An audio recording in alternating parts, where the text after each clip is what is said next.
ನಮ್ಗೆ ರೈತರಿಗೆ ಬೇಕಾಗಿರೋದು ಏನ್ ಹೇಳಿ, ವೆಯ್ಟ್ ಜಾಸ್ತಿ ಆದಷ್ಟು ಆದಾಯ ಜಾಸ್ತಿ ಆಗುತ್ತೆ.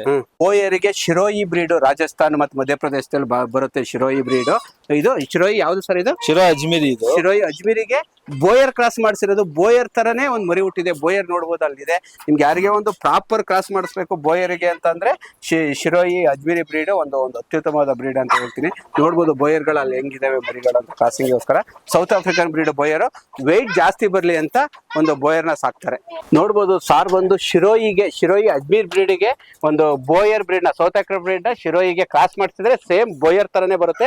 ಒಂದು ಜಾಸ್ತಿ ಮೀಟ್ ಪರ್ಪಸ್ಗೆ ಇದನ್ನ ಯೂಸ್ ಮಾಡಾಕ್ತಿ. ಇದನ್ನ ಬೋಯರ್ಗೆ ಕ್ರಾಸ್ ಮಾಡಿಸಿದ್ರೆ 50-60 kg ಒಂದು ಮೀಟ್ ಬರುತ್ತೆ ಅಂತ. ಅದಕ್ಕೋಸ್ಕರ ಸೇಮ್ ಕಮರ್ಷಿಯಲ್ ಪರ್ಪಸ್ ಮಾಡ್ತಾರೆ. ನೀವು ಒಂದು 10 ಶಿರೋಯಿ ತಗೊಂಡು ಒಂದು ಬೋಯರ್ ತಗೊಂಡ್ರೆ ಕ್ರಾಸ್ ಆಗುತ್ತೆ ಅಲ್ವಾ ಸರ್? ಇದು ಸೇಮ್ ಅದೇ ತರ ಕಲರ್ ಲುಕ್ ಎಲ್ಲ ಸೇಮ್ ಬೋಯರ್ ತರನೇ ಬರುತ್ತೆ. ಬೋಯರ್ ವಿಶೇಷತೆ ಏನ್ ಸರ್? ಬೋಯರ್ ಏನಂದ್ರೆ ನೀವು 30 ಫಿಮೇಲ್ ಗೆ ಒಂದ್ ಮೇಲ್ ಕೊಟ್ಕೊಂಡ್ರು ಆರಾಮಾಗಿ ಮೇಂಟೈನ್ ಮಾಡುತ್ತೆ. ಆಮೇಲೆ ಹಾಲು 2 ಮರಿಗೆ 3 ಮರಿಗೆ ಸಫಿಶಿಯಂಟ್ ಆಗಿರುತ್ತೆ. ವೆಯ್ಟ್ ಗೇನ್ ಜಾಸ್ತಿ ಆಗುತ್ತೆ.